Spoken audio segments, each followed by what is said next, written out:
We are so excited about being here with you, and we are grateful that you chose to come and be with us. Many of you have had a busy day, a busy week, and Sarah and I have as a commitment with our hope and our prayer is that as a result of your time being here, you think, I am so glad we came.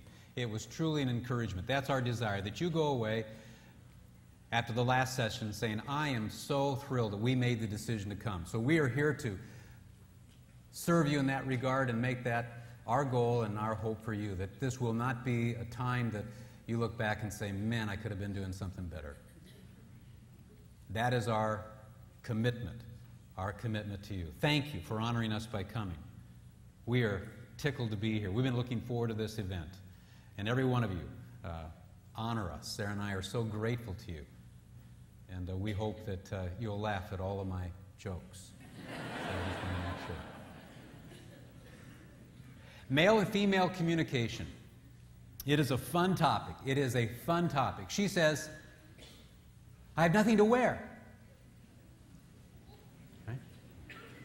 What she means is she has nothing new. He says, I have nothing to wear. What he means is he has nothing clean. Now, how is it that you can say the same exact words? I have nothing to wear. I have nothing to wear. But you mean something different. That's amazing. How can that be? And it's based on male and female differences. And that's an innocent enough difference. But imagine she fixes an evening meal and afterwards she says, that's the worst meal I've ever made. He goes, no, it's not, honey.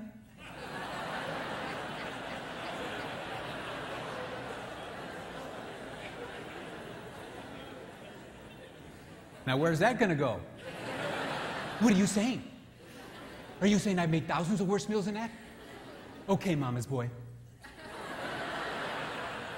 Just go move in with your mother for a couple of weeks and let her feed your fat face. But what if he was full of goodwill? What if he was full of goodwill? What if he meant by what he said is, no, you haven't. You never made a bad meal. You see how we get into these tensions and conflicts and troubles? Irritations, fights, arguments. Bam, it can happen just that quick. What did you mean by what you said? Then again, maybe he had been making some snide remarks over the last several weeks about her cooking. So when she said, that's the worst meal I've ever made. No, it's not, honey. Same words, but different tone. The first year of our life, as infants, we interpreted the whole world through the nonverbal. We watched our parents' facial expressions. We listened for tones. We didn't understand the meaning of the words. It's been suggested, even as adults, 80-90% of our communication is nonverbal. We're listening to what did you really mean by what you just said. I know what you meant.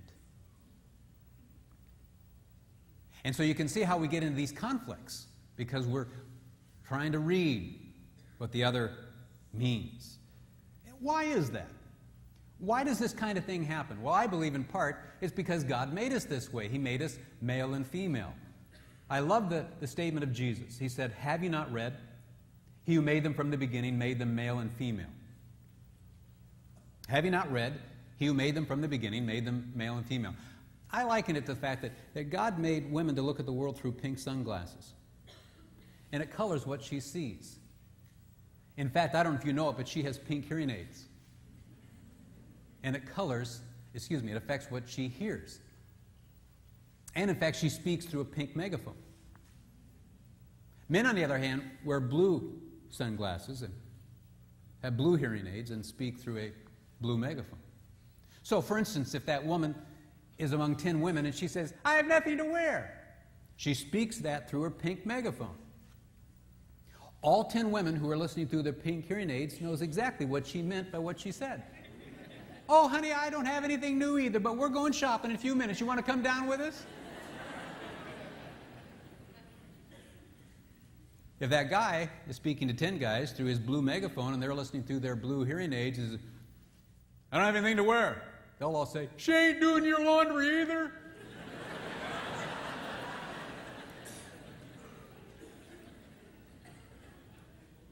Interesting dynamic.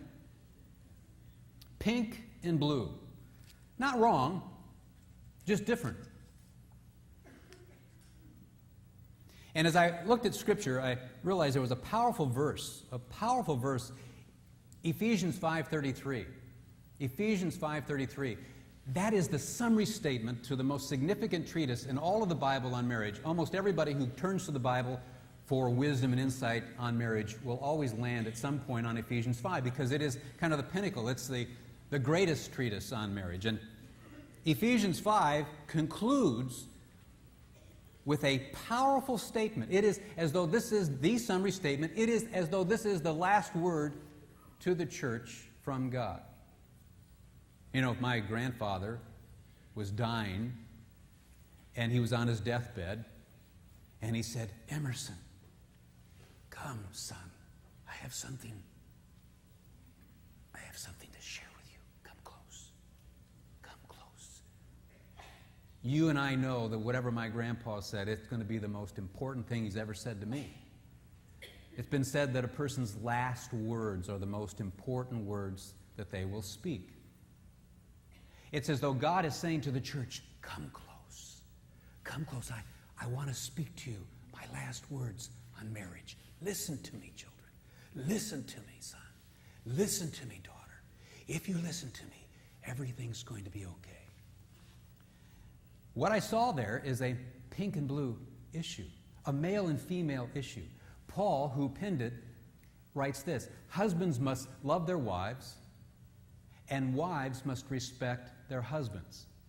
And I thought, that's an interesting distinction. And I concluded that a wife needs to feel love for who she is like she needs air to breathe. In fact, she has a love tank, so to speak, kind of an oxygen tank. And there's a hose connected to this love tank, and she needs to breathe in that love like she breathes in air. She just needs to feel loved. And when she is loved, she feels fulfilled. She's a happy camper. But if he comes in as a big elephant looking for some place to eat his peanuts and stands on her air hose, she's not going to go, "Oh, okay, I'm going to suffocate and die." No, she's going to, "Get off my air hose, you beast, get off." And if there's a baseball bat there, she's going to club that elephant right upside the head. And all he's doing is looking for some place to eat his peanuts, and all he knows now is he's bleeding. "Get off my air hose, you beast." We'll come back to that. I will tell you that when her air hose is stepped on, she negatively reacts. And she's speaking through her pink megaphone, intending for blue hearing aid people to understand. Well, that second part of that verse says the wife must respect her husband. Apparently, he needs to feel respected for who he is apart from his performance, in the same way that she needs to be loved for who she is apart from her performance. What I discovered is that no husband feels fond feelings of love and affection in his heart toward a wife he thinks despises who he is. It's not within his nature, any more than a woman responds sexually to a man who's harsh and angry with her week after week. It's not within her nature. Her pink nature doesn't respond. She's not designed by God to respond to that. It's not within the male nature to respond to someone he thinks despises who he is. And what I've discovered is these concepts not only apply to marriage, and we know that many singles are here. A rose is a rose by any other name, and a male is a male, whatever else you call him, and a female is a female, no matter what you call her. That the nature tends to be the same. And he has this respect tank connected by an air hose, and he needs to breathe in that respect like he breathes in air. And when she comes in as a beautiful fawn,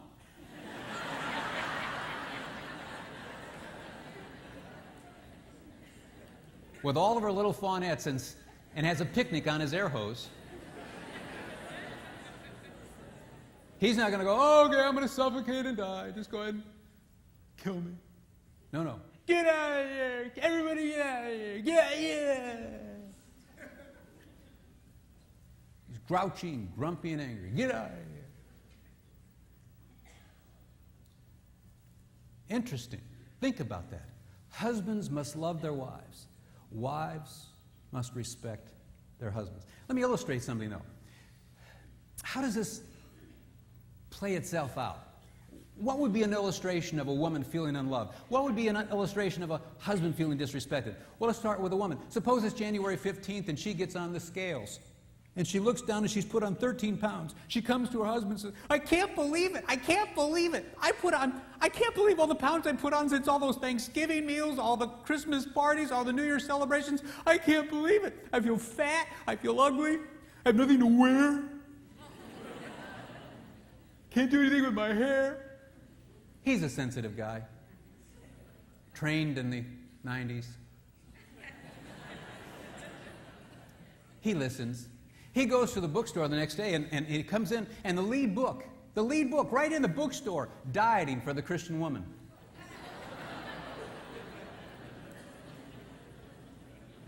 Every man makes this mistake once.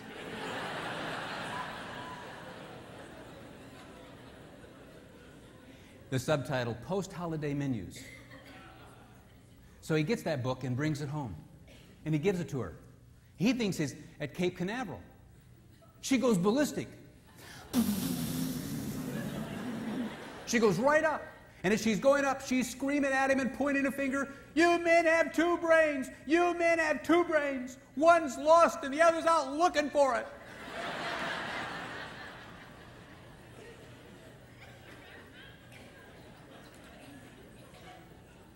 She calls him a brainless idiot. Now, what's going on? When she sees that diet book, her pink hearing aids go into dissonance. Her glasses fog over. And she hears a message coming through that diet book from him to her. And that message is this: I do not accept you. I do not approve of you. I do not love you unless you look like a Dallas Cowboy cheerleader. That's what she hears. That's what she hears. And she goes ballistic. She begins to feel, you don't love me unless. You'll only love me if. You'll only love me if I perform. That's what she hears. And she reacts negatively. In fact, when she feels unloved, she reacts in very disrespectful ways. In fact, what we're going to see is when he feels disrespected, he reacts in very unloving ways. But what's also interesting is if she brought a diet book home for him, she brings it to him and gives him a diet book. Hey, thanks. Hey, what's for dinner?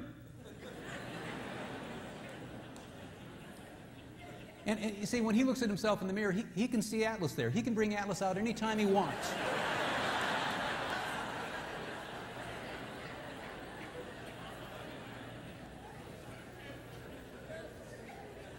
May I suggest to you that body issues are different between men and women?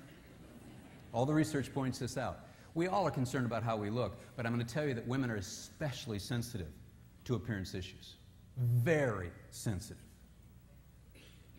And what's even more interesting is if her best girlfriend came over with the diet book. Did you get that diet book? She says to her best girlfriend. Yes. Well, are you going to go on that diet? Do you want to do it together? Should we start Monday? You see, when Pink speaks through Pink megaphone, Pink hearing aids no go into dissonance. But when Blue speak, go through dissonance.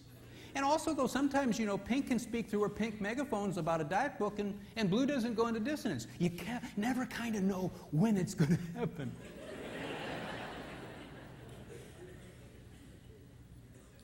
So when she feels unloved, she reacts, though, in ways that feel very disrespectful to him. Her negative reaction is trying to send him a message, I feel unloved right now. Unfortunately, at a certain point, he no longer hears the deeper cry of her heart. He only hears, I don't respect you, Buster, any further than I can throw you. What are we going to do about that dilemma? Well, let's think of a couple weeks down the road, and she's in that bookstore, and the lead book, The Key to Marital Bliss, Communication. And she picks up that book and starts reading it, and she says, this is us, this is us. She buys it. That's the third marriage book this year she's purchased for the two of them to read. She brings it home, and she devours it from cover to cover, and she says, he needs to read this. But he's busy. He's busy. He's too busy really to read it from cover to cover. So I'm going to highlight in yellow some of the key sections for him.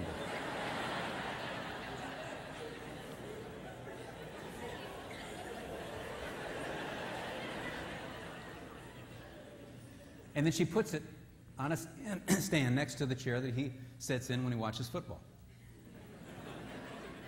But she notices he doesn't pick it up. Why? Because this is the third marriage book. And that third marriage book, his blue hearing aids start going into dissonance. And he white knuckles it as he watches football. He knows it's there. He knows it's there. But he's thinking, first two marriage books we got in huge fights. Huge fights. There's the third one. We're going to get in a huge fight. If I say something, I'm in trouble. If I don't say something, I'm in trouble. But if I don't say anything, I'm in less trouble.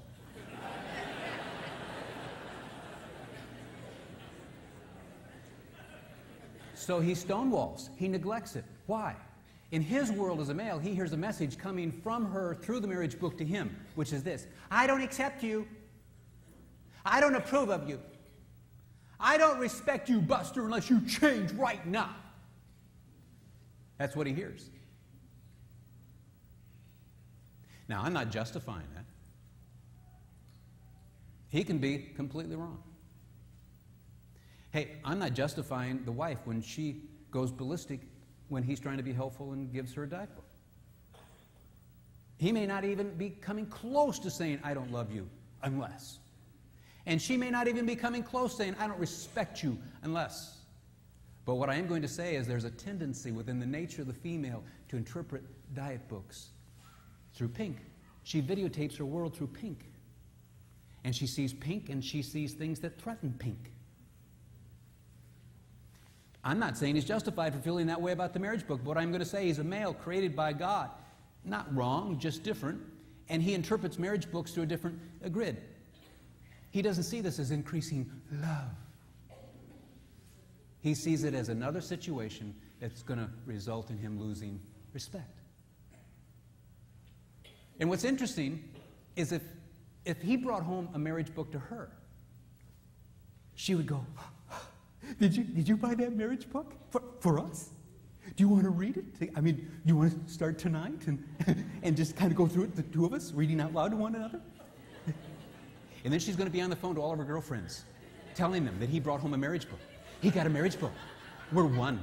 We're connected. We're soulmates.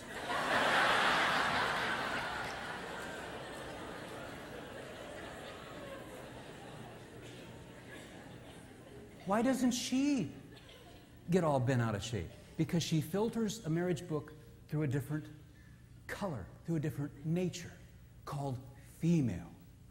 Why does he get all bent out of shape about the marriage book? And why not about the diet book? Because he's made male. Not wrong, just different. Fascinating. Powerful. But what's interesting is when he shuts down on that marriage book, when he refuses to read it, that stonewalling, that neglect, that silence at the level of intimacy in a woman's world screams, I don't love you. She would never do that. It's inconceivable. It's like fingernails down a chalkboard. How can you do this? You see, when he feels disrespected, unfortunately, he can begin to react in ways that feel hugely unloving to her. And I discovered something. I call it the love and respect connection. That without love, she reacts without respect. And without respect, he reacts without love. And then without love, she reacts without respect. And without respect, he reacts without love. And without love, she reacts without respect. And this baby starts to spin, and it gets crazy. If I came into this room and flipped on the lights 2 or 3 times and they didn't come on, you wouldn't think anything about it. But if I stood there for a half hour, 30 minutes, ever since I've been up here, and flipping them on and off, but they aren't coming on, right? I just keep flipping them on and off.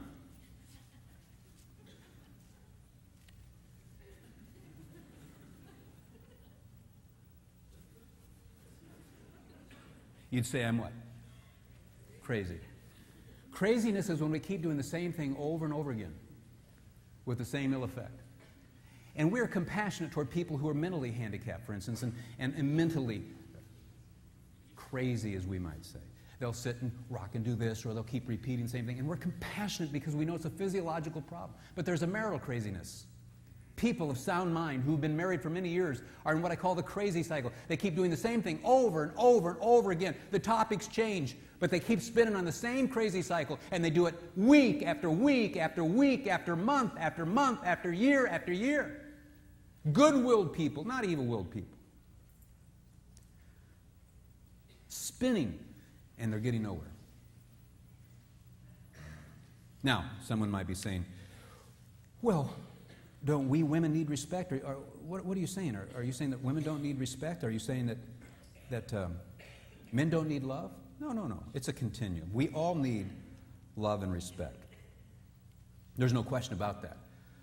In fact, some of you might say, hey, you're from Michigan area. R-E-S-P-E-C-T. Aretha, baby. Aretha Franklin, the soul queen. She sang that song, Women Want Respect. Yeah, that's right. Although, did you know that Otis Redding wrote that song? In 1965, and it was released as a single by him for 2 years, and then they changed it to fit this up-and-coming soul queen in the late 60s called Aretha Franklin. I hope the irony of that doesn't escape your notice. But apart from that, yes, women need respect and men need love. But here's what I discovered. If women really wanted R-E-S-P-E-C-T as their most longed-for value from their husband, then tell me why in the whole card industry, why is there not one card from a husband to a wife that says, baby, I really respect you?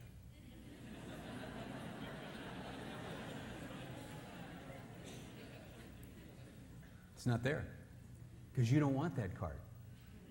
You want L-O-V-E. Now, the card industry tried it, I'm sure, because they know Aretha's song. And those cards just bombed. But also, by way of insertion, you won't find one card from a wife to a husband that says, baby, I really respect you. We become a love-dominated culture. The Beatles sang, all you need is love. And we bought it, hook, line, and sinker. But there's something deeper within the souls of your sons that if we don't rightly diagnose, he's going to be an unhappy boy. A very unhappy boy. And also, if you show disrespect to a woman week after week, disrespect, she'll go, you know what? What? You don't even love me. How can you treat me disrespectfully and say that you love me? She'll land on love. You show disrespect to a man week after week. Disrespect. He'll go, you know what? What? I don't deserve this disrespect. Everybody respects me but you. He lands on respect. Interesting. Why is that? Well, what I discovered in the New Testament is a husband is commanded to agape love his wife. Agape is that unconditional love. There's agape and then phileo, Philadelphia, city of brotherly love, and that's another Greek word for friendship love, basically. And then there's eros, erotic. And those three Greek words all represent marriage. Agape, unconditional element, the friendship, phileo, and then the eros, or the erotic dimension. But no wife, did you know, is commanded to agape love her husband in the New Testament? Only husbands are commanded to agape. Why? I thought to myself as I looked at that. I had the privilege of studying the Bible 30 hours a week for nearly 20 years for the pulpit ministry in a college town. I have my PhD from Michigan State University as well in family-related studies. I have a master's in communication. So I kind of have a science bent, but I also have a scriptural bent. In fact, if you're an unchurched person, I understand that too, because I was unchurched for many years. So I want to be sensitive to your spiritual journey. But many of you who are outside the church are very concerned about the hypocrites in the church, and many people here are church people, and we all feel this need to be challenged. That's why they're here. We feel the need in our own souls to be challenged, to be more consistent in our marriage. So if you'll let me preach to the choir, permit me to do that, because the choir sometimes needs to be preached to, and many people in the church are saying, we need a challenge, we need encouragement. And if you're unchurched, help me. Work with me as we go through this. We want to be very sensitive. I was in a college town for many years. I understand your presuppositions, your worldview. I'm not here to offend you. I'm here to challenge Christians. But I also want you to hear something that I think will encourage you. My mom and dad were unchurched, and I long, and I'll tell you a bit more about my own personal background, I wish mom and dad would have had an opportunity to hear this. Because I wet the bed until I was 11. I cried myself to sleep many a night. I was eventually sent to a military school at age 13 and was there until age 18. Because of family difficulties. And my mom and dad were good-willed, but they were on this crazy cycle. And it affected me deeply. I sometimes in recent days have been praying, if somebody had just gotten to my mom and dad like maybe I'm having the privilege of getting to some of you. I know that my dad would not have wanted to be here. He would have come under protest. He would have felt very uncomfortable until I started telling a few jokes. I know my dad. I know some of you are like my dad, and I'm here to serve you. If you're unchurched, I understand. But back to the believers. In the New Testament, then no husband is commanded, no wife is commanded to agape love. Only the husband is. And I thought, why is that? Because God designed women to love. It's within her nature to nurture. She loves to love. It's something very powerful. God isn't going to command her to do what He created her to do because He's not into redundancy. That's why when you say to a guy, hey, yeah, does your wife love you? Yeah. Does she like you? No. Not today. And now that I think of it, she didn't like me yesterday either. See, men don't lack the assurance that their wives love them unless she says, I no longer love you. And you'll find a little bit of a reversal here. Some of you are going to say, well, we're a little bit reversed. I need respect. I ask every woman who says that, are you in love with your husband? And you know the answer to that. See, he'll become insecure about your love when he senses you no longer love him. But most women want to love. It's within their nature to nurture. They love to love. You got to wound a woman for her to stop that. But in the deepest recess of her heart, she's designed by God to love, and she wants love in response. I just wish he loved me as much as I love him. That's the typical sentiment. So guys don't lack assurance. That's why when you bring that marriage book home to him, he doesn't say, you don't love me. He doesn't process it that way. He knows you love him. And even if he were to say, you don't love me, you say, I do too. Don't you say that. You see, that's an affront to your nature. You would rebuke him. But you might go on to say, but no, I don't feel any respect for you right now. So what happens in the marriage relationship, because he's under command to agape love, he does that less by his nature. That's why God commands him to love, because it's not within his nature to love like you love. And that's why you long for him to be more loving, because you've sensed something within his nature. So when he feels disrespected, unfortunately, it's very natural for him to react in very unloving ways. But what I discovered is it's very natural for you to love, but when you feel unloved, it's very natural for you to react in very disrespectful ways. And this triggers the crazy cycle, big time. Now, are women conscious of this issue of love? Well, yes. Think of the 5th anniversary, and he comes home and he says, hey, it's our 5th. I've saved some extra money. I want to take you out to where you want to go to eat. Where do you want to go? No, I don't know. No, it's our 5th. Where do you want to go? Oh, I don't know. Hey, no. Oh, come on. It's our 5th. I want to take you where you want to go. Where do you want to go? You decide. You want me to decide? Mm-hmm. No, I want to take you where you want to go. Where do you want to go? You decide. Really? Uh-huh. Hey, you know, I read in the Midwest magazine about the juiciest and best steaks in all of the Midwest. Do you know that truck stop out on Highway 96? I don't want to go there. He says, are you the woman I was just talking to? You're just picking a fight. You always pick a fight. I asked you where you want to go, and you tell me to decide. So I decide. Now you decide that we're not going to do what I decided. And then he stomps off, and she stomps off. Two good-willed people on their 5th are stomping off from one another. Good-willed people. Now, what in the world is Pink thinking at that moment? She's very conscious of love, gentlemen. She filters everything through Pink. And here's what she's processing. Here's how she's thinking. If he loves me as much as I love him, he'll figure out where it is I want to go without me having to tell him.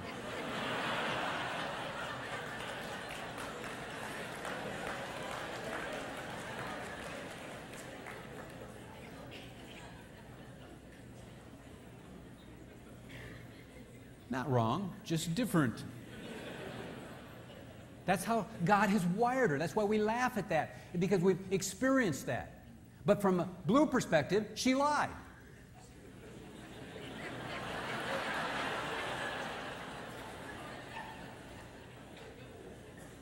So who's right? Yes. Who's wrong? Yes. It just depends on whether you want to filter it through pink or blue. And people are divorcing over this kind of thing. My mom and dad divorced one another when I was 1. And then they remarried one another, for which I'm thankful. But then they separated for about 5 years and then came back together, for which I'm thankful. But all through my developmental time, Mom and Dad were good-willed people. Coming out of the World War II during the 50s were some of the greatest years this country ever experienced, with all the bloodshed of the war. And they were trying to reestablish. They were good-willed people. It was a good country. And they were on this crazy cycle. And I have the scars because of it, because no one explained to them how to get off of it.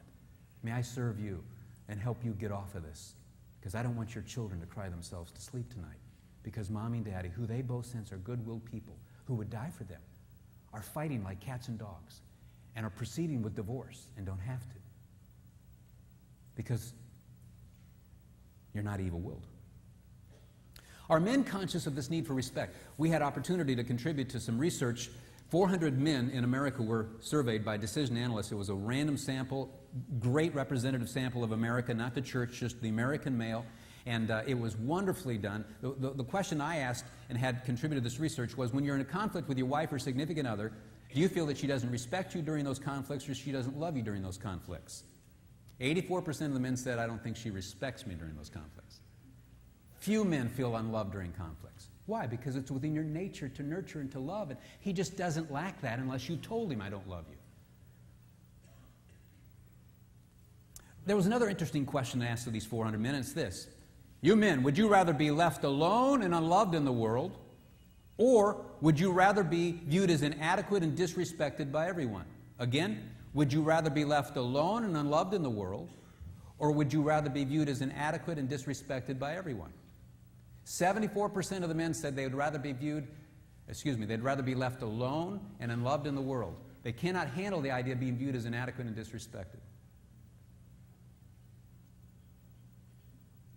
Not wrong, just different. Jesus said, have you not read who made them from the beginning, made them male and female?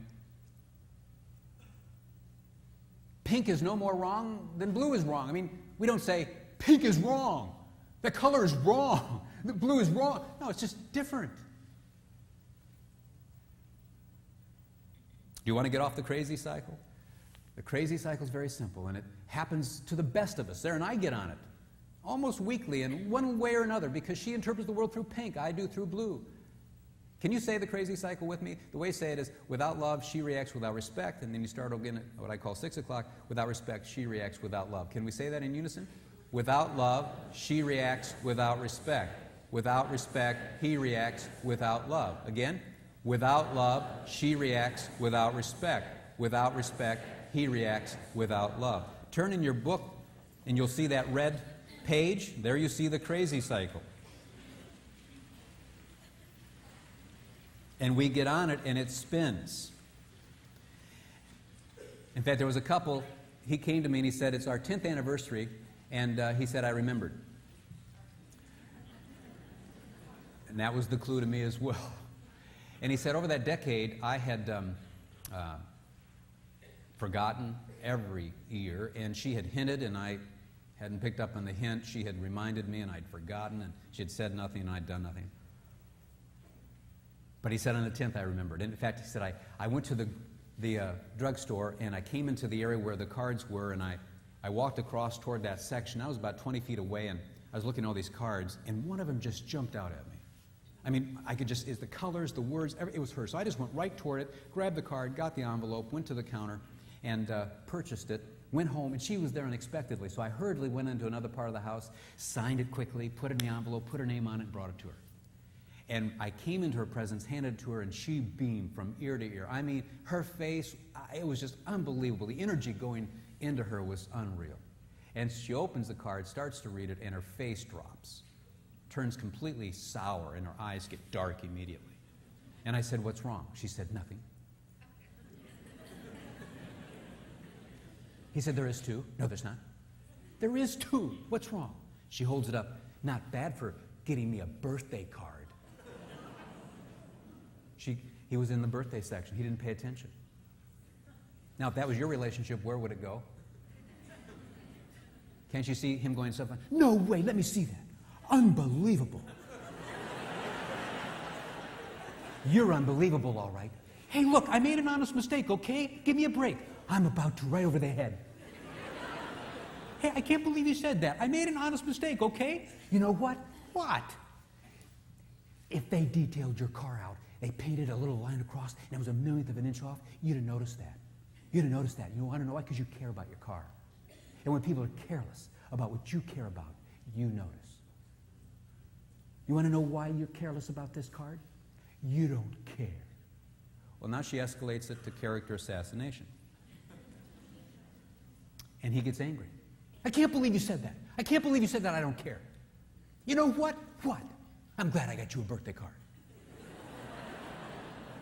And two good-willed people are now stomping off on their tent in other parts of the house, staring out the window saying, this is crazy.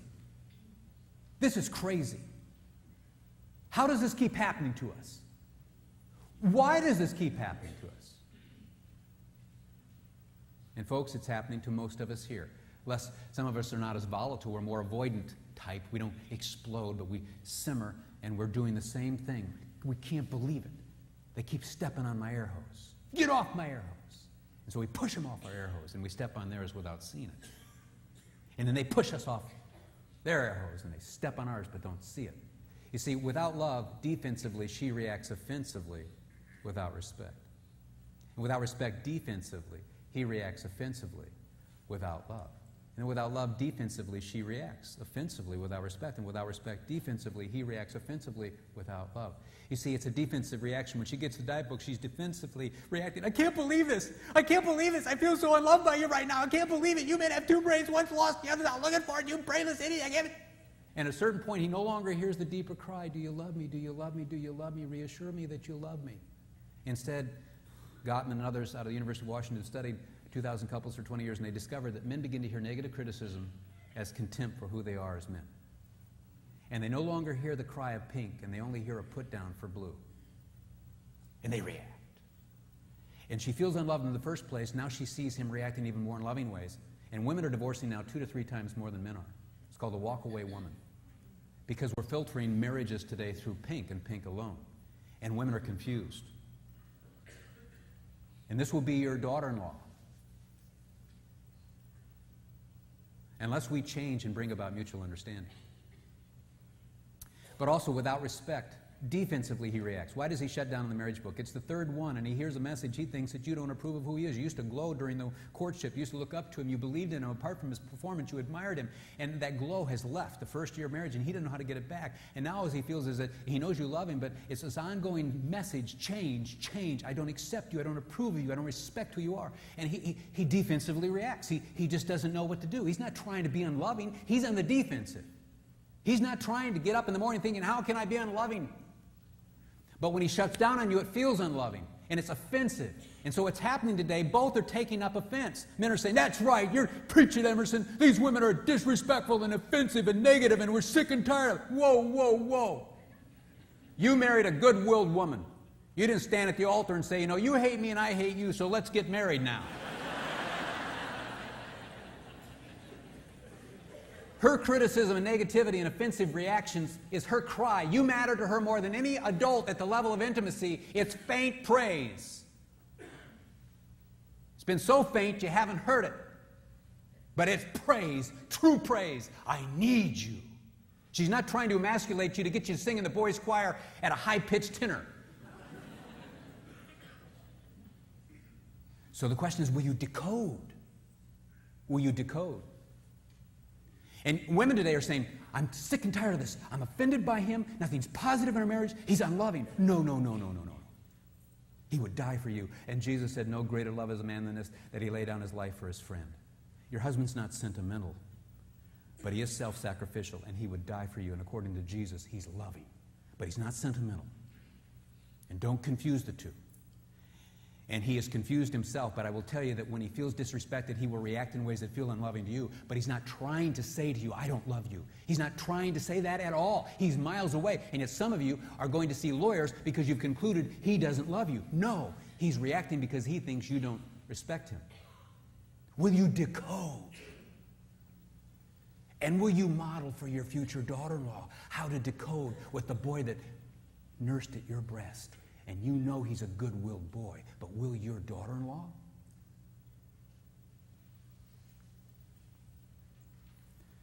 Let me tell you a true story. This actually happened on a subway,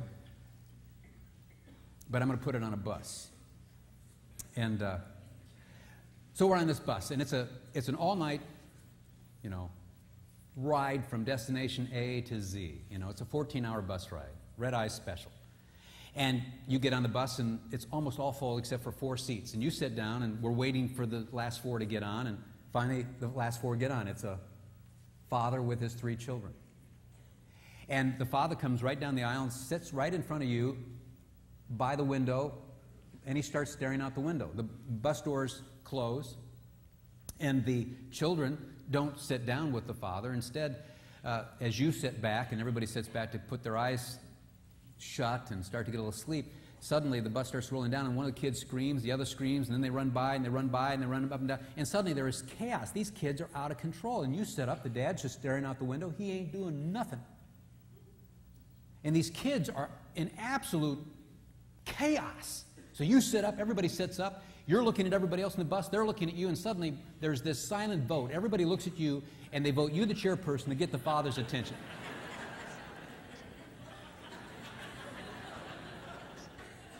Sir. Sir. Sir. Sir. What? Would you have your children sit down? We'd like to get a little sleep. This is going to be an all-night bus ride. Your kids are out of control already. We haven't gone 1 minute. Would you have them sit down and be quiet? And he looks at you, and he looks at everybody else, and he says, "Oh, I'm sorry, sir. Everybody, I'm so sorry. Please forgive me. Please forgive them. We just came from the hospital. My wife, their mother just died."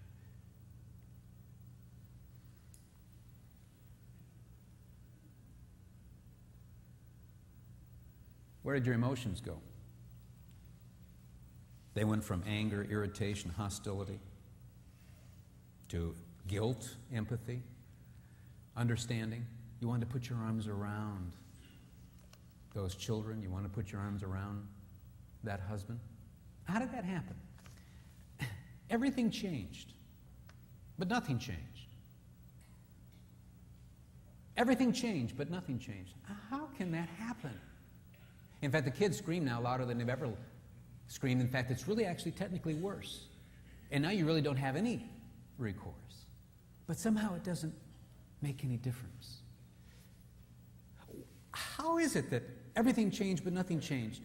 Well, we got a little piece of information that helped us decode just a little piece of information.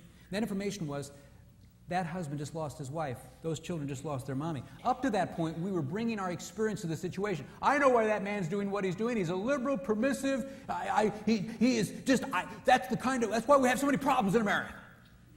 Those were my kids for 3 weeks. This wouldn't be going on. And those kids are anti-authority, anti-adult. See, we're bringing to our experience these former experiences, and we're interpreting everything. And of course, our feelings are the voice of God.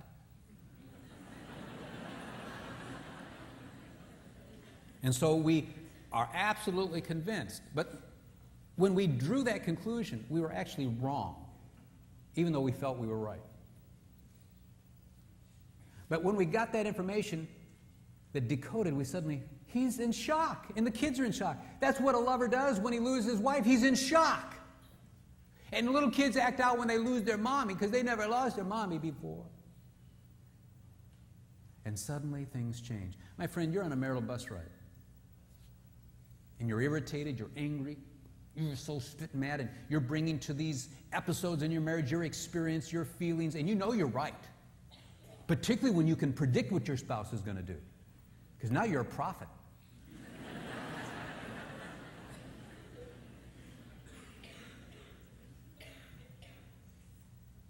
One of you is stonewalling.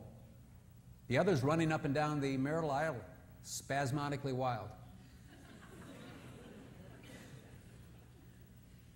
The question is, can Sarah and I, in our time together, give you a little piece of information that's going to decode something for you?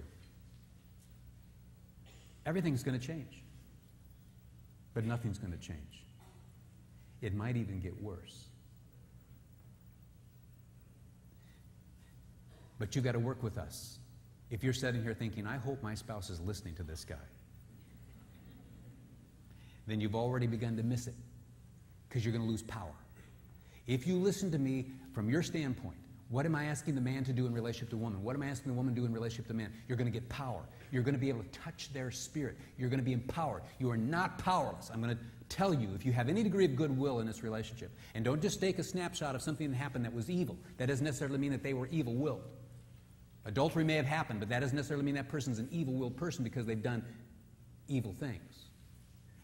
You know, you've got to be very cautious before you conclude that your spouse is Hitler's distant cousin.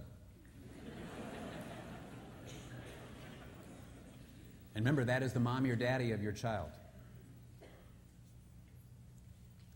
So, let's look at our book here in the craziness, decoding the craziness. We saw the anniversary story, their marital craziness, and we saw the bus ride story, the need to decode. I believe your wife is crying out for love. She's not trying to say, I have as my campaign to send you a message of disrespect every day of my life. And your husband is trying to say, I need to feel that you still believe in me apart from my performance. I have a need for you to admire my spirit even though my flesh is weak. He's not trying to say to you, I do not love you, even though he stonewalls you and shuts down, which in your pink world means I don't love you, because you would never do that. B, his and her deepest value. What is the deepest value or need? Well, in the diet book, she hears, I don't love you. You can fill in the blank there. But sadly, that's not what he's trying to say. He could actually be trying to help. And in the marriage book, he hears, I don't respect you. But that's not what she's trying to say. She's actually trying to increase the feelings of love between you. She's not trying to send a message of disrespect. This is based on Ephesians 5:33. Nevertheless, let each individual among you also love his own wife, even as himself, and let the wife see to it that she respect her husband.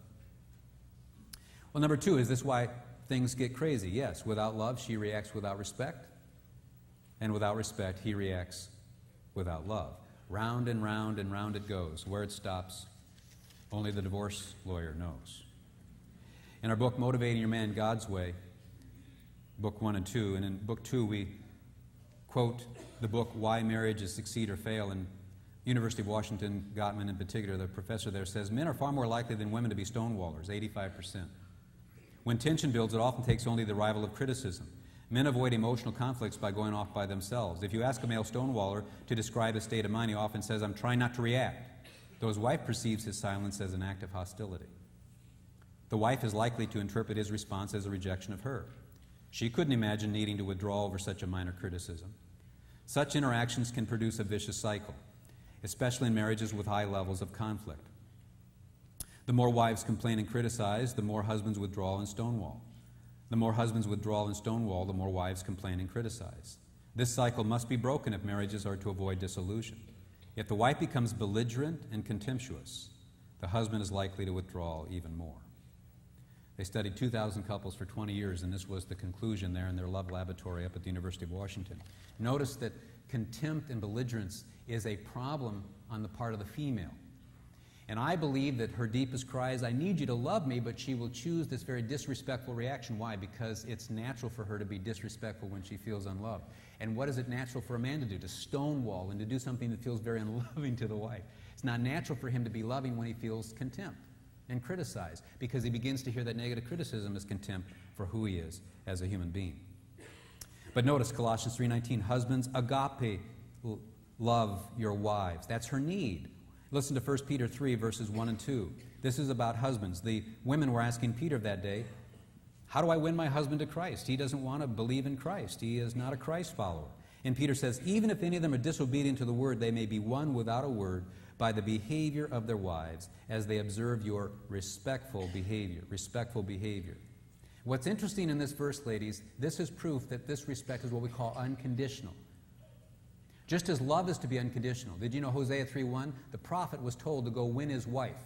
How? Through love. And she was an adulteress. And it says, go love a woman who's an adulteress. You win a woman, if you're going to ever win her anyway, through love. Love is what melts her heart. How do you win a man? Not by loving on him, but by giving him the gift of unconditional respect for his spirit. It's the way you deliver it. It's the way you come across. And that's what brings him under conviction. Notice in this text, this man is disobedient. He does not deserve respect. He has not earned respect. It's not about you feeling respect. It is about him needing to feel that you respect who he is in spite of his performance, just as every woman needs to feel loved for who she is in spite of her performance. No woman's nature will open up to a man who she feels is putting conditions on her. And no male will open up when he begins to feel that he must perform at a certain level before you will begin to believe in who he is deep within his soul. His nature just simply doesn't respond to it, especially between the two of you, because in courtship, you sent a message of unconditional belief in him. Both of you were in a dream world, and you looked up to him with a glow and said, I believe in you. But that first year of marriage, because he's less loving than you, he hurt you, unintentionally, but definitely. And as a result, you began to react in disrespectful ways, telling him day in and day out you love him, but that you don't respect him. And he doesn't know how to get it back. He's at a loss to know what to do. And he will surface, you don't respect me, and you say, I don't. And so he just shuts down. We'll explain, though, how to deal with this. Number 3, are you sure love and respect are these deepest needs? Well, both science and Scripture reveal the code about the 2 deepest values in marriage. In fact, Gottman's research at the University of Washington, after studying those 2,000 couples for 20 years, he said, now we know what the 2 key ingredients are for a successful marriage. His book, Why Marriages Succeed or Fail, in that he says, we now know the 2 key ingredients. You know what they are? Love and respect. Love and respect. The Bible said that 2,000 years ago. But listen to these scriptures. Genesis 29:32, surely now my husband will love me. I went through all the passages in the New Testament, Old Testament dealing with marriage, and I was stunned at the emphasis women have on love and the emphasis men have on respect and honor. But here you see a woman, surely now my husband will love me. Or Judges 16:15, she says, how can you say I love you when your heart is not with me? And you know the story of King David and his first wife Michal in 2 Samuel 6. Michal, his wife, saw David dancing before the Lord, and she despised him in her heart. See it? That's disrespect. That's contempt. And David said, I will be more lightly esteemed. And did you know that marriage ended? She was barren. Basically, that marriage ended right there. They stopped. The relationship stopped. That's like a man saying to a woman, I never have loved you. I have no intentions of loving you, and I never will love you. Say it once. Say to a man once, I could never respect you. And truth be known, I never have. Just say it once. Michal did with King David, and it was over with. The power of certain words is incredible. Sticks and stones will break my bones, but words will never hurt me. Some of our fairy tales are the dumbest things. 4, is she conscious of her need for love, and is he conscious of his need for respect? Yes, many gals wonder, does he love me as much as I love him? That was the 5th anniversary story. Where do you want to go to eat? Oh, I don't know, you decide. Many guys simmer, I get no respect. That comes from the greatest theologian of the 20th century, Rodney Dangerfield.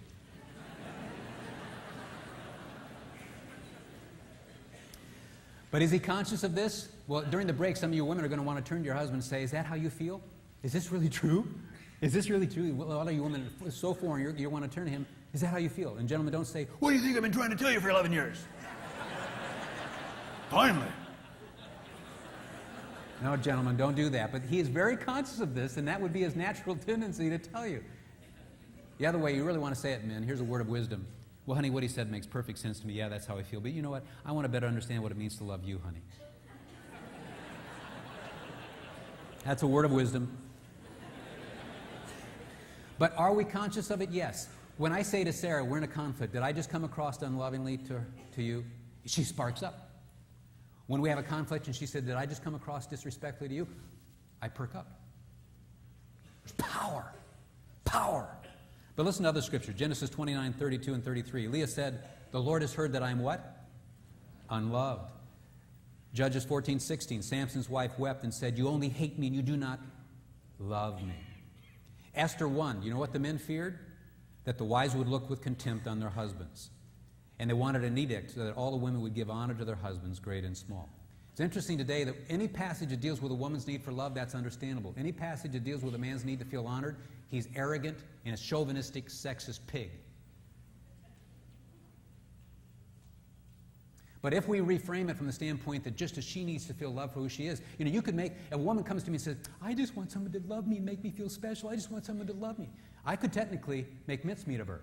Well, is this all about you? Are you some kind of a prima donna?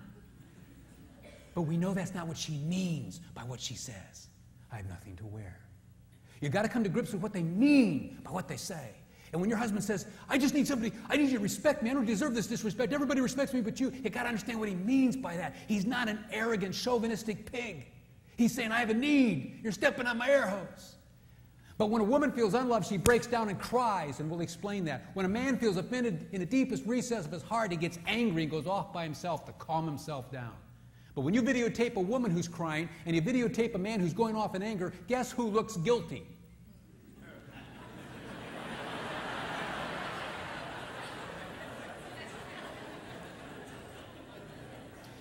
And your baby boy, who when he's on a public talk show, he stands up among all these women, well, we guys need to be respected too. They're going to hiss and boo him right off the stage, and it could warp him for 30 years.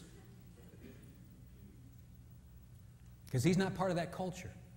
And he is going to get shot in a way that's unbelievable. They could destroy him. Because he doesn't know the language of women. And he doesn't understand the culture that you women are in.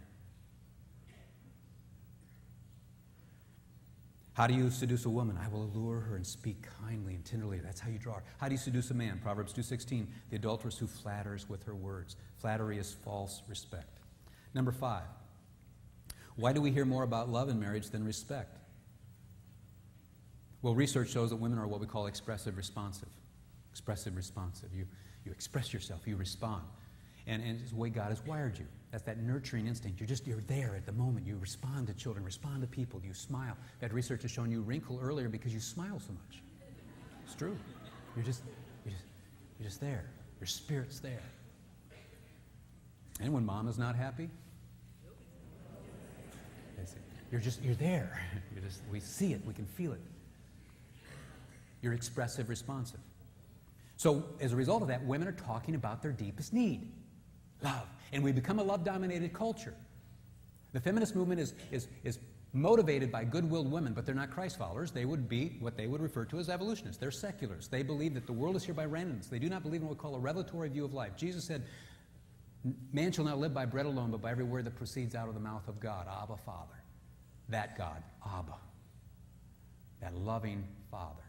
But they've rejected that worldview, at least in their intellectual pursuits. They will say we don't live by a revelatory view. They've rejected that.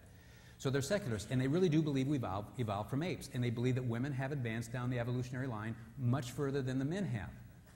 They really do believe that. And that's why there's this social engineering going on and why they're medicating boys. They're good-willed women who are intellectuals who have a course. They are going to change men. Men need to change. Men need to be like women. They are not evil-willed about that. They are intellectual people who are good-willed people, but they're not Christ followers. And that has spilled over into the church. And that's why I hear women say, I've got to stop being my husband's Holy Spirit. And I always say that's good because there's no vacancy in the Trinity. But women believe that men need to change. That men need to change, and we're here to help them change. And you're good-willed about it. But what's happened then is all about love, and men needing to be more loving. Men need to be more loving like we are, and they need to be less unloving, and they need to really be different. And if they did, we'll outlove them. Don't they know if they just changed a little bit that we'd outlove them? Don't they understand that we're not trying to be cruel or mean? We're trying to be helpful. We're just trying to increase love. And that's your motivation. God made you that way. But did you know Paul, who penned the love chapter, the greatest chapter on love in the literature of humankind, never commands a wife to agape love her husband? And Peter, who walked with the Lord of love for 3 years, when you looked at Christ, you saw love itself. He never commands a wife to agape love her husband. Instead, both Paul and Peter, no two small apostles, command this idea of unconditional respect. In Ephesians 5:33 is read that husbands must love their wives unconditionally, that's the meaning, and wives must respect their husbands unconditionally. It doesn't read, wives or husbands love your wives unconditionally, and wives only respect your husbands after they love you in ways that are meaningful to you. You cannot read the text that way. The point, though, is it's unconditional. He doesn't deserve it. She doesn't deserve it. But there's something powerful here. But there's a huge misunderstanding about respect. Isn't the opposite true, number 6, that gals need respect and guys need love? We've alluded to that. Many say that she needs R-E-S-P-E-C-T and he wants love, and yes. And we already talked about the card industry. You can fill in your blank there. But let me give you an illustration of the military. Let me share you again about the nature of the male. Suppose this 4-star general had asked permission to leave the Joint Chiefs of Staff. He was chairing it and said, I'd like to select 300 men to go into combat, a special op. And it'd be a male unit going in behind enemy territory in combat. And so he said, I want to train these men and I want to lead this group. And I can see him in front of the guys after a couple of weeks saying, men, you stunk today. You absolutely stunk. Miserable. I hand-selected every one of you. Get your heads up. Look at me right now. I believe in you men, though, more than you believe in yourselves. I admire you more than you admire yourselves. And I'm leading out front, and the first to be shot and killed in this unit is going to be me. But men, I believe in you. Get your head up, young man. Look at me. You have more athleticism than I've seen in many. Get your head up right now and look at me. The world is going to hear this unit in the next 3 years. We may all die, but we will die together. But the world will hear of us. And what we will do and the heights I'm going to take you, the world will hear of every one of you. Now, ladies, I don't know if you understand what men feel when they hear a 4-star general like that speak to them.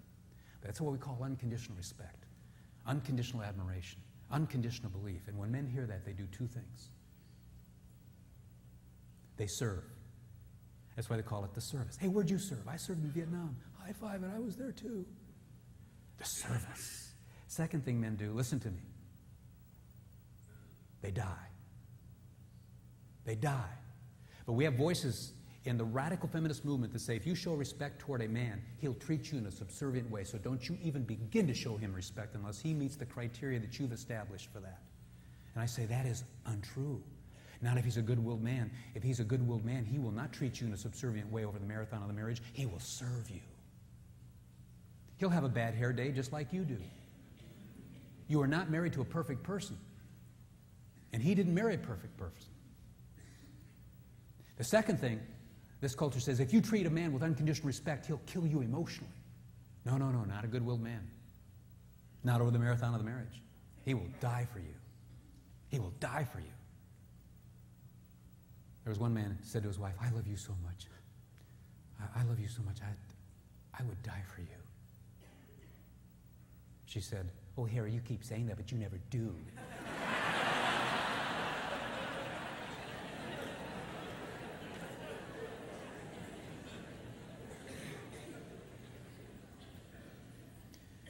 But we both need love and respect, and we'll share with you, though, there's a difference even in those uses. He needs love, but it's a different kind of a love, and she needs respect, but it's a different kind of honor in the Greek, and we'll point that out. Number 7, isn't it agreed that love is the most important ingredient and respect is marginal? Well, what does you read on that emboldened statement? Does it say God is now here or God is nowhere?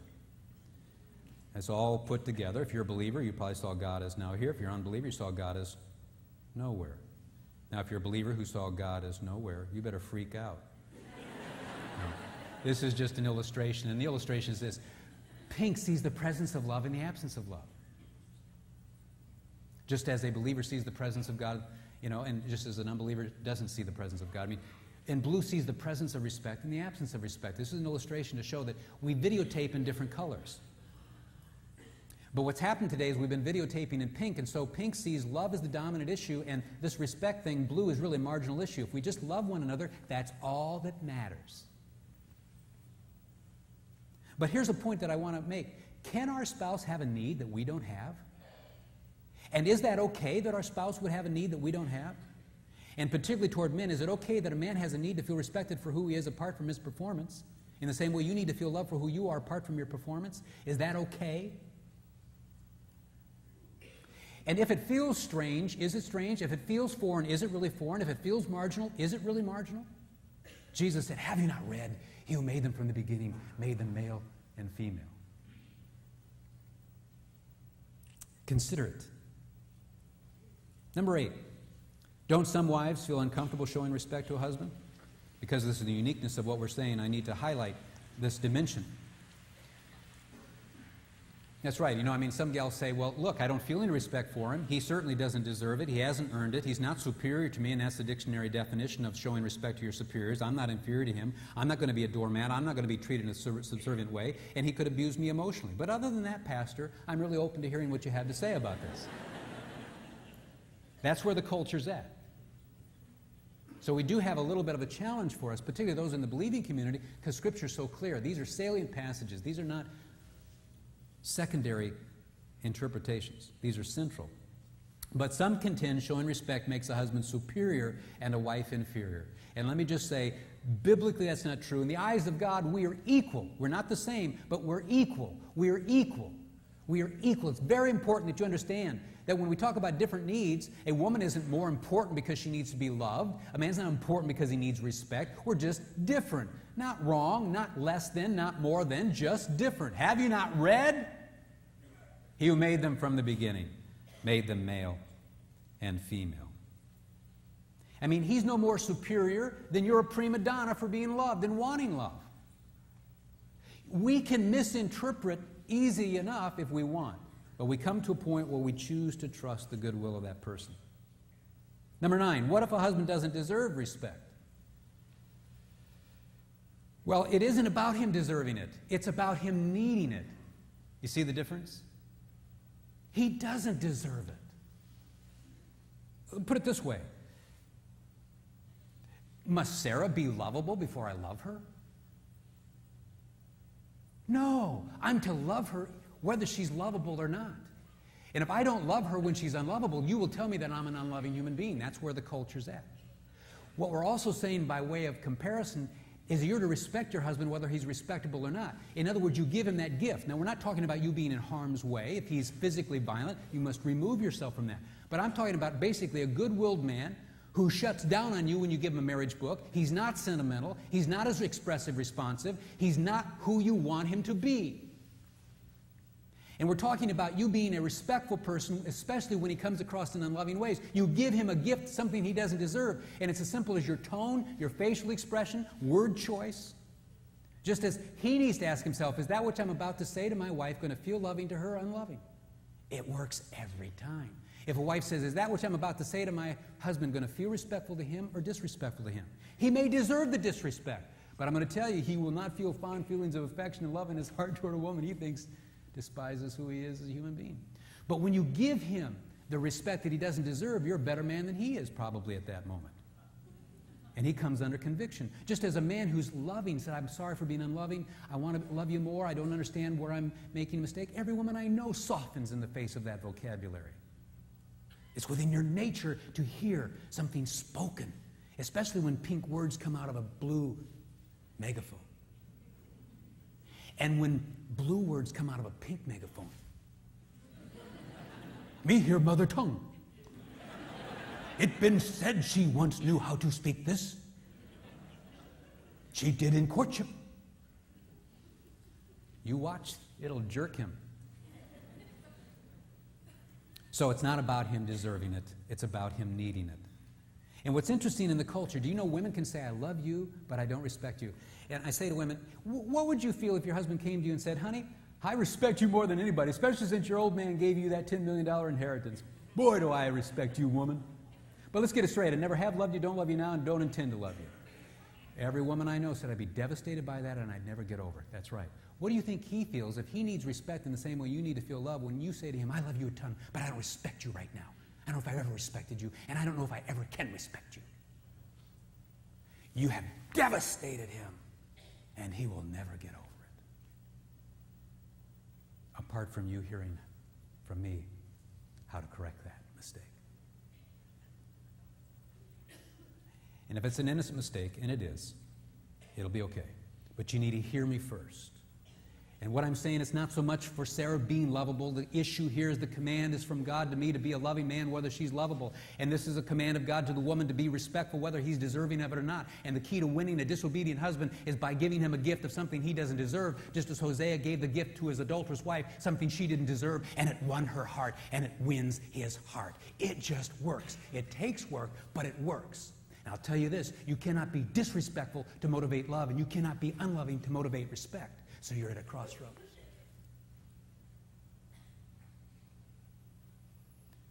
Number 10, are you saying he needs unconditional respect equal to her need for unconditional love?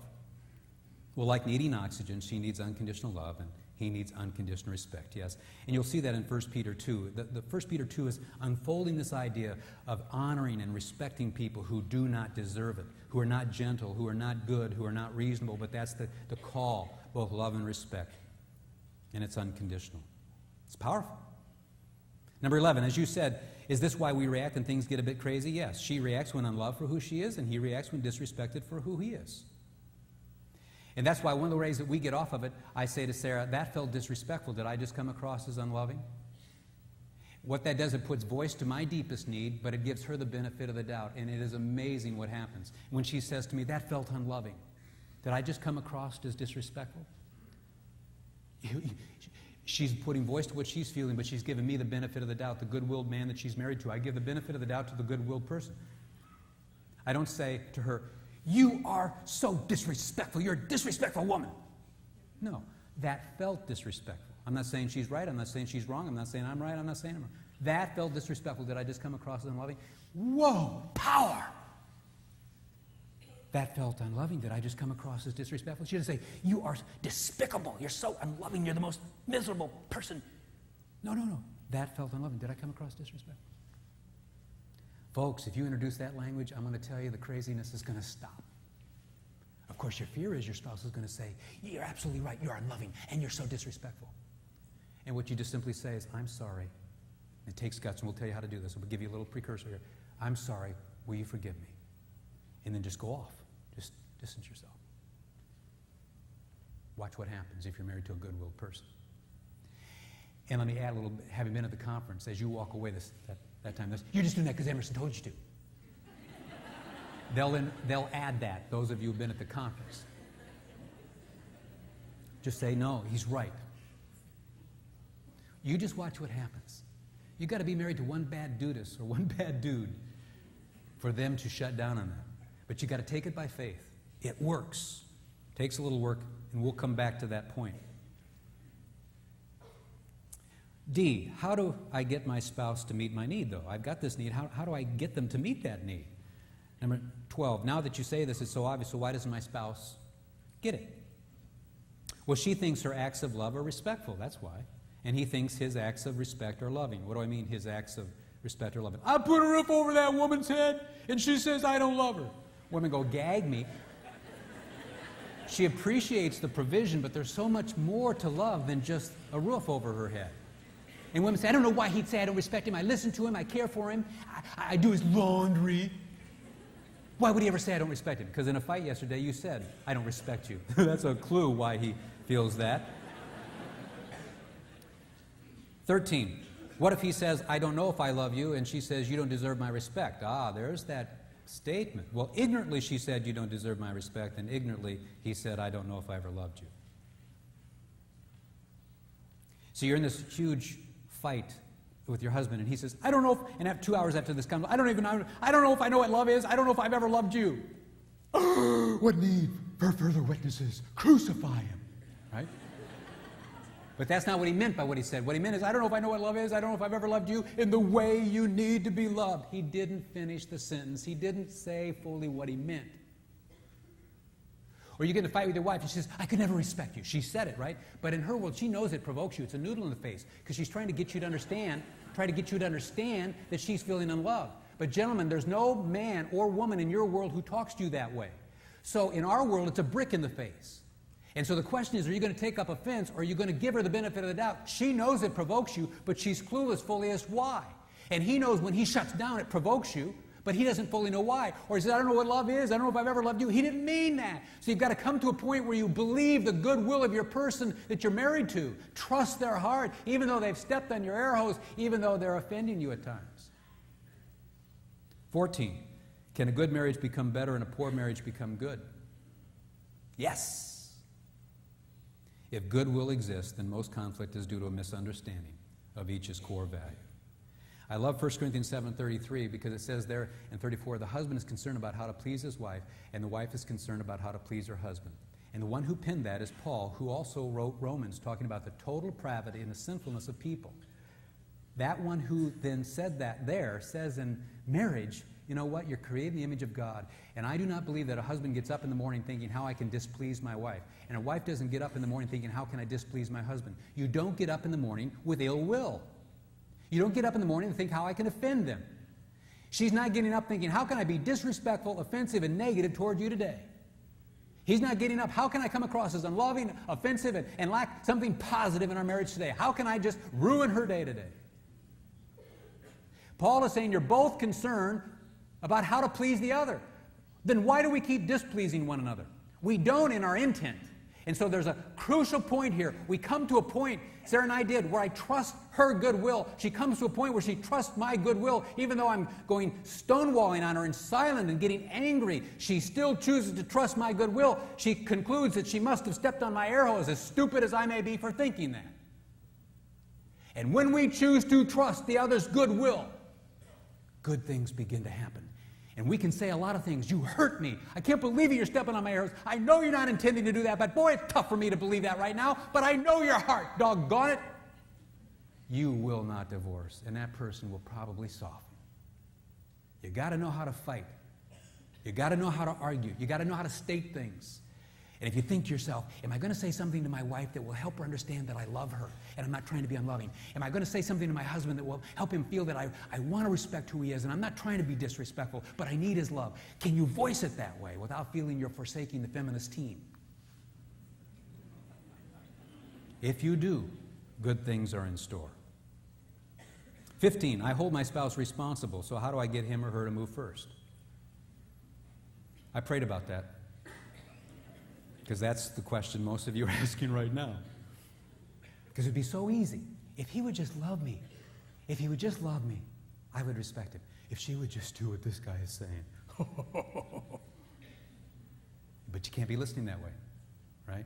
But even if you are, so, well, okay, well, go ahead, just give me a little hint there. What would be the answer? I prayed, I said, Lord, what is the answer to this? And there was this inaudible voice that said, here's the answer. The one who sees himself or herself as the most mature moves first.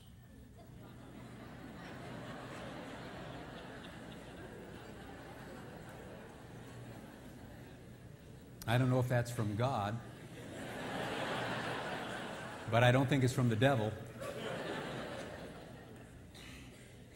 16, what can I do when my immature spouse makes me so mad?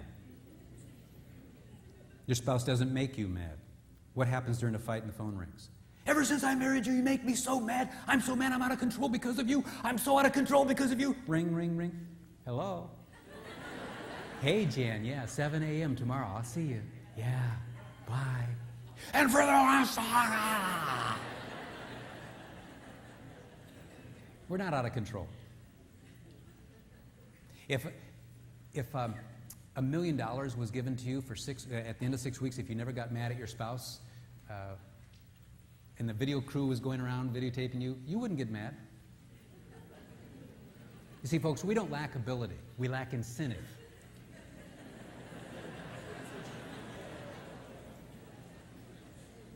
"17, what if I choose to act on this?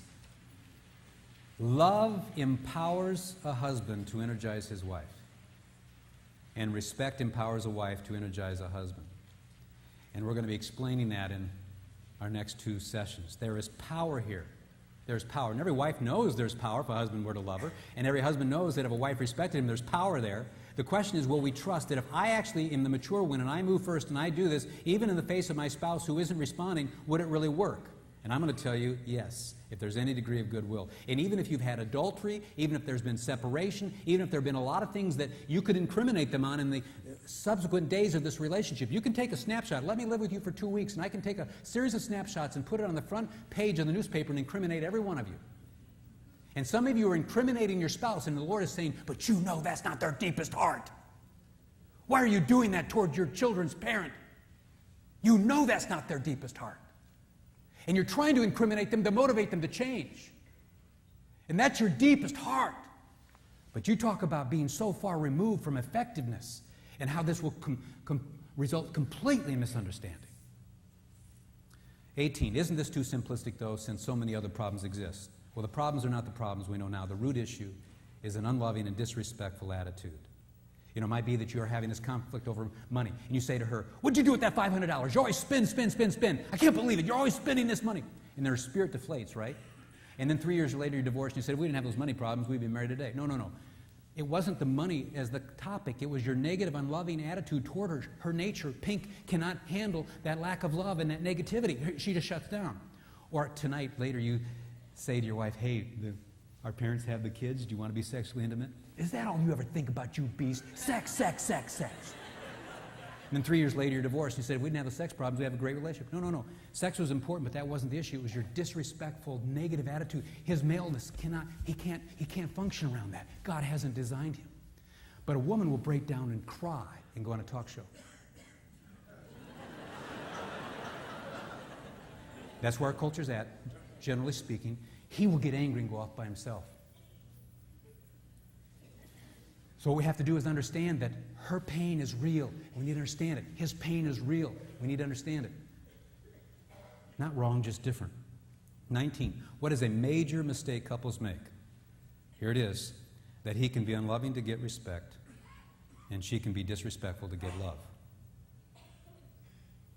I'm not going to love that woman until she starts showing me respect. Oh, now that's effective. But notice where the culture is with women. There's no way that I'm going to respect him until he starts loving me.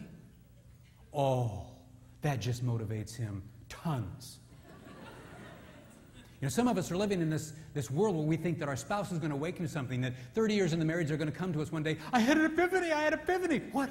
I now realize why you've been negative for 30 years. Why? It was to motivate me to be positive.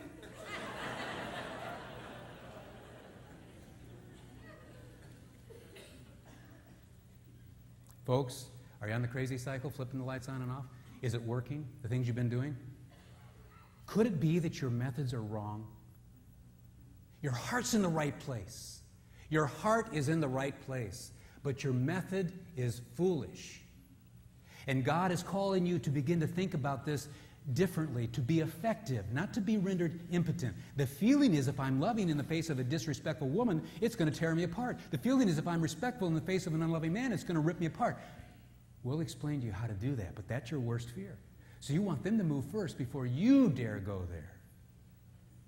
But those who dare go there begin to find something happening that they never thought would happen.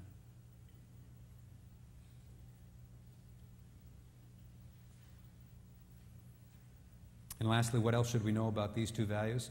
Well, they're important definitions. We're going to define what love is, and we're going to define what respect is, because it's a foreign topic to women. What are you talking about?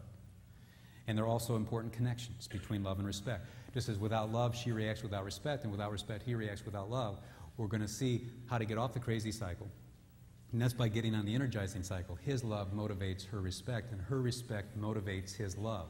And we're going to define what love is, we're going to define what respect is, and we're going to share with you what you can do in some simple ways that actually energizes. Why? Here's a secret. The key to motivating another person is meeting their deepest need. Let's close in prayer, shall we? Father, we are so grateful for these truths. And I know that there are couples here who have wonderful marriages, but if they're like Sarah and me, we get into that negative, edgy kind of thing, and we just need to be energized. And I can sense that some are just excited about just a refresher here, and I rejoice with them. Lord, there are others who may be like my mom and dad, and my heart feels with them. I understand that pain. And they're here maybe under protest, out of fear, out of anxiety. They feel badly enough about themselves. They don't want to feel worse. They know their heart's in the right place. They've felt so misunderstood. They acknowledge that they've overreacted at times and have fed the craziness, and they feel a bit hopeless because they feel so helpless at times. But I pray, Father, that they would see that there's some simple things that can actually bring them out of a pit they thought there was no top to. Father, I am for them, and may they open their heart. I just ask, Lord, that they'd be willing to be hurt again, that they would risk it, that they wouldn't close off so much that they'd be unwilling to risk being hurt again. And so, Father, we are grateful for these insights. Together, may we be encouraged to know that we're not alone. We laugh because we all experience the same things. We are not somehow uniquely bad. We really are quite alike. May those who feel defeated not interpret themselves as the worst of all people. In your name we pray. Amen.